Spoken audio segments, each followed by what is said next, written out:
Hi!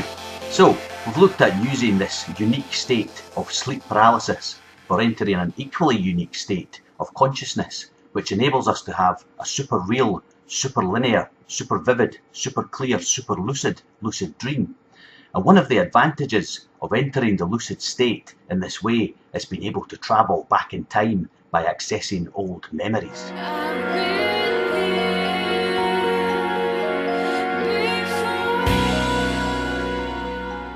So once you've managed to drift off fully conscious, you'll find yourself in the hyper-lucid state.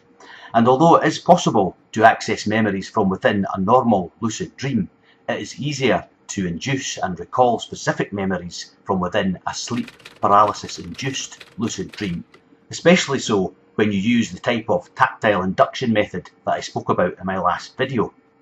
When you recall a specific memory in the lucid state, you can choose to view it from either a third-person perspective, as an observer, first-person perspective, where you consciously relive the memory from your original point of view, or you can interact with the memory, adding a new element to it with your participation. My first experience with this type of time travel happened by accident. During a sleep paralysis-induced lucid dream, I found myself in the street where I grew up, and I quickly realised I was back in the 70s. I was stood opposite the house where I lived as a baby when a familiar-looking old car pulled up. The door opened and my mother stepped out holding a familiar-looking bundle. It was me, as a baby, arriving home on the first day of my life. I walked over, and after her initial reaction of shock and surprise, my mum seemed to recognise me and gladly granted my request when I asked, "Can I hold the baby?" I cradled it, me, in my arms, and there seemed to be a knowing look in the eyes of my newborn self. I was overwhelmed and I started to cry. Well, actually, both of me started to cry. So I handed myself back to my mum and watched her walk into the house before waking up. I was deeply touched after this dream, and also deeply amazed at the clarity and realness of my mind's recreation of such a distant, hazy event. I tried to induce specific memories in lucid dreams with varying degrees of success after that, until I found that a method of travelling in dreams that I discovered could also be used as a method of travelling through time.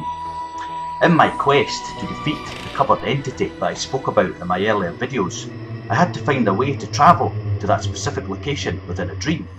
I tried flying there, I tried driving there, and in an effort to leave the task in the hands of my subconscious mind, I even tried getting a dream bus there. But these efforts failed, mainly because I was trying to travel the equivalent of several miles in a world where distance has no meaning. It was pointless to try and physically go there in a non-physical dream world, so I developed a method of travelling that uses the tactile senses. It works much in the same way as the tactile induction method that I posted at the end of my last video, where you feel objects around your house during the day, then you revisit the memory of those objects while in sleep paralysis in order to feel your way into the dream. In this case, if you use objects from the desired location, you can then use tactile induction to visit that specific location, or more precisely, the memory of that location while in sleep paralysis. It is actually easier if you can visit the desired location while awake in the real world, and this is exactly what I did in order to travel during my entity hunting mission. While awake, I took a trip to the street where I used to live and casually had a feel of the gate as I passed by. The front door would have been a better tactile induction tool, but standing with my eyes closed, running my hands over the garden gate, probably seemed more than weird enough for the new residents of my childhood home. So having programmed my tactile senses with the intimate details of the gate, I then revisited that specific induction exercise while in sleep paralysis, and quite quickly I felt like I was actually feeling the smooth paintwork of the railings and the rough, rusty underside of the bars, and before long my vision popped on and I was there. I used that specific object, the gate, to travel to that location on several occasions, including one incident where I wanted to recall and relive a particularly intense memory from my childhood. While in sleep paralysis, I travelled to the house where I used to live. Standing on the doorstep, I then shouted aloud, "Take me to the day when I had a fight with the boy across the road." The lighting then changed and my perspective changed to that of the smaller 10-year-old me. I ran to the street just outside of my garden where the fight had taken place, and bang on cue, the boy from across the road was stomping over towards me. I was amazed at how well the recall was playing out and excited at the prospect of finally finding out what had caused the only fight that I'd ever been in. The moment of truth was about to be revealed. I was back in my 10-year-old self, reliving the memory, about to rediscover the reason the fight had started when I started to wake up.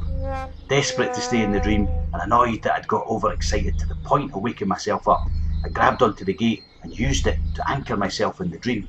As I ran my hands over it, waiting for my visuals to switch back on, I heard the boy from across the road behind me. "What are you doing?" he said. I shouted back at him.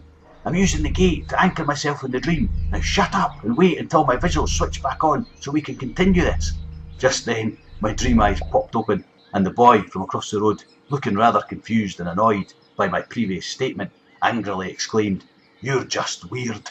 He then pushed me, I fell over and the fight began exactly as it did all of those years ago.